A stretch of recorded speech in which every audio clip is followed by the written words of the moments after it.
Hello everyone, and welcome back to Jura Tempest Federation. Before we begin, a quick spoiler warning. This video contains spoilers from the Tensura light novel. As of now, the anime and manga have covered the story up to around light novel volume 11.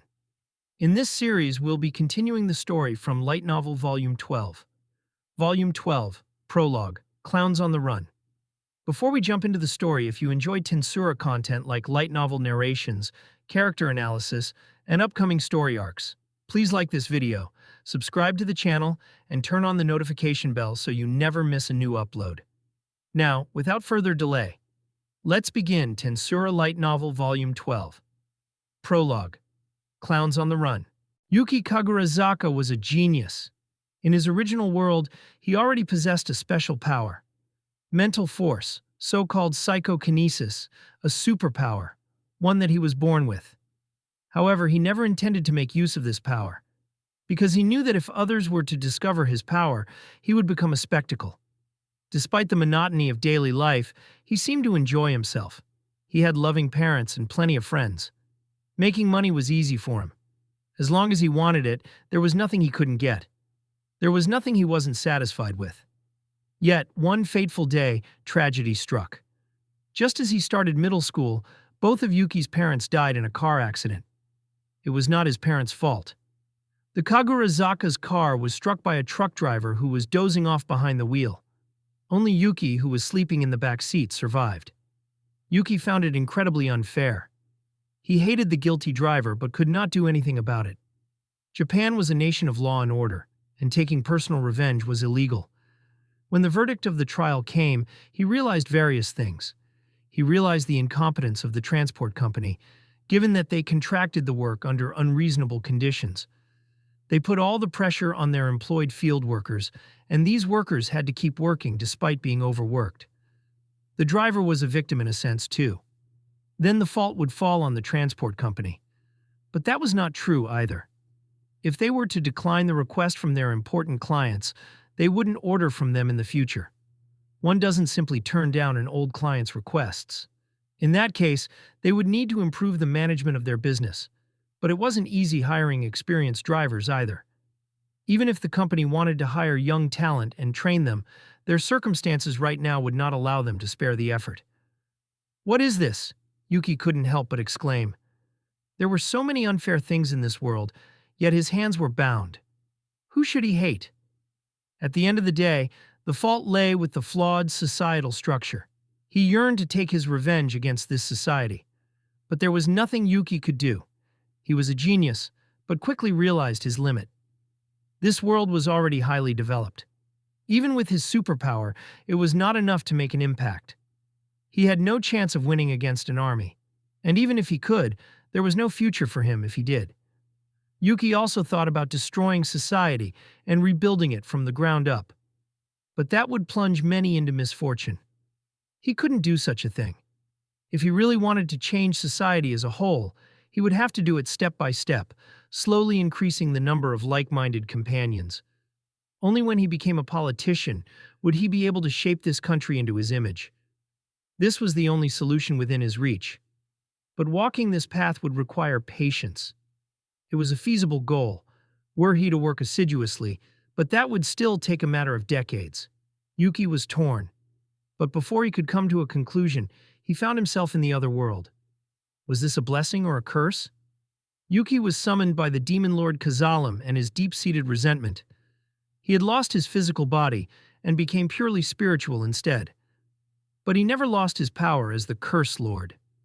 He spent a long time preparing for his resurrection. In order to see this to fruition, he resorted to summoning a body that was compatible with his spiritual body. Naturally, he needed to make sure that the being he summoned was carefully restrained. No misstep was allowed in this ritual. So as a precaution, he used his domination power to engrave a curse before summoning. First, he would crush the mind of the one he wanted to summon, before the target even knew what hit it. Next, Kazalim would deprive its soul's power and take its body to resurrect himself. That was the gist of his plan. There was only one thing Kazalim hadn't accounted for, the person he summoned being Yuuki. The curse proved ineffective. With his genius, Yuuki already grasped the rules of this world. When he crossed worlds, he acquired the power he so wanted, the power to change the world. It was soul power, a pure form of energy that could freely adapt its nature. Its name was Unique Skill Creator. When he told Rimuru that he didn't have any special ability, he lied as naturally as he breathed. His first act of creation, using his skill, was to create the ability that would nullify evil intentions against himself. Anti-skill. At that moment, Kazalim's scheme was ruined. He even lost to Yuuki, becoming his servant in the process. Yuuki, on the other hand, discovered his reason in this world. This was a world where the strong trampled the weak. It was built on an imperfect system that still had a long way to go until it was fully developed. And so, Yuuki thought that if he could become the ruler of this world, then he could lead this world in the right direction. Yuuki was determined to challenge this unjust world head-on. His next step was to wage war against this world itself. Conquering the world, Yuuki began moving towards his goal. Yuuki, accompanied by Laplace, Footman, and Teare, escaped from the chaos they unleashed at the church. Their first priority was to escape from the Holy Empire of Lubelius. While it was tempting to hang around a little longer to watch the chaos unfold, it wasn't worth the risk. The berserk hero Cronoa wasn't a force to be taken lightly, and she certainly was not someone Yuuki could control. She was lashing out indiscriminately. Everyone there was her enemy. She was a truly terrifying force. Granbell must have known this when he asked to cooperate with Yuuki. It was a tough pill for him to swallow, but Yuuki had to admit that he'd simply been outsmarted this time. "Ain't we the biggest losers here?" Laplace complained. "All that work distracting Demon Lord Luminas to get an opening, and we were this close to getting the ultimate weapon, the hero." "Ho ho ho ho," Footman chuckled. "That one's on a whole other level. It's a shame we let it go, but everyone who took that thing on has got to be dead by now." Footman had a point, but Yuuki was far from convinced about the latter. The hero couldn't possibly have dispatched everyone there that easily, he thought. "We can't guarantee that, though," Laplace remarked. "No matter how you put it, Demon Lord Rimuru is stupidly powerful. Plus, Luminous and Leon were there too. With 3 Demon Lords and several powerful Magians, both sides had equal chances of winning." "You have a point. Granbell is an ex-hero, so he's also pretty strong. I wouldn't bet on who won out in the end there," Teare added. Those two were not as optimistic as Footman. Like Yuuki, they thought that Rimuru and his entourage had a chance of winning against Cronoa. To Yuuki, Cronoa winning would be the best possible outcome. If that were the case, not only could he get rid of the nuisance Rimuru and the hindering Granbell, but also the future threats, namely Luminous and Leon, whom the clowns despised. All these threats would disappear, and it would essentially put control over the entire West in Yuuki's hands. The only remaining wildcard would be Cronoa, which would be tough to deal with. But considering that she lacked self-consciousness, there was nothing to fear. By using a couple monsters as bait, they'd be able to lure her off to some far corner of the desert anyway. Raw strength alone wasn't enough to pose a threat in Yuuki's eyes. That's why he wanted to stay behind and watch the battle play out.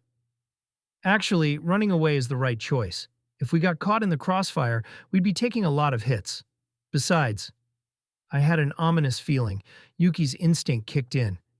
In order to make plans for the future, he needed to analyze this chaotic fight. Even though he wanted to stay, Yuuki chose to trust his instinct and fled alongside the troop. If Cronoa were defeated, the surviving demon lords would surely consider them a thorn in their side. Rimuru seemed to have already noticed Yuuki's betrayal. He won't be able to make excuses anymore. The territories and reputation he built in the West would go to waste due to this blunder. He only had himself to blame for having fallen into Granbell's trap. He was merely reaping what he'd sown. This was why he chose to flee as soon as possible. He could no longer hesitate. One of Yuuki's strengths was that he was decisive. He had made it through countless challenges with his judgment. This time is the same, Yuuki thought to himself. But not a moment too soon, his naive plan hit a brick wall. It happened in an instant. As Yuuki and his entourage were about to escape, a man suddenly stood in front of them. Beside him was an eye-catching, blue-haired beauty, wearing a rather out-of-place crimson maid uniform. Huh? Who are you? Yuuki stopped, sensing danger. The man didn't respond to Laplace's question. He was staring straight at Yuuki, ignoring everyone else. Ho ho ho, if you insist on getting in our way. Footman, who was standing in front, went to attack the man and woman. Instead, a figure suddenly appeared and pinned Footman to the ground with one hand. It was another woman, wearing the same crimson maid uniform as the blue-haired one. This one, though, had green hair. Needless to say, it was Mizeri, who had been busy sabotaging the kingdom of Ingratia until just a few hours ago. Due to Testarosa's interference, she had to stop her meddling, and quickly came here thereafter. Since Mizeri had come, it obviously followed that the blue-haired beauty was Rain. Both of them were accompanying the one and only Demon Lord, Guy Crimson. Known as the Lord of Darkness, he was the strongest of the Demon Lords.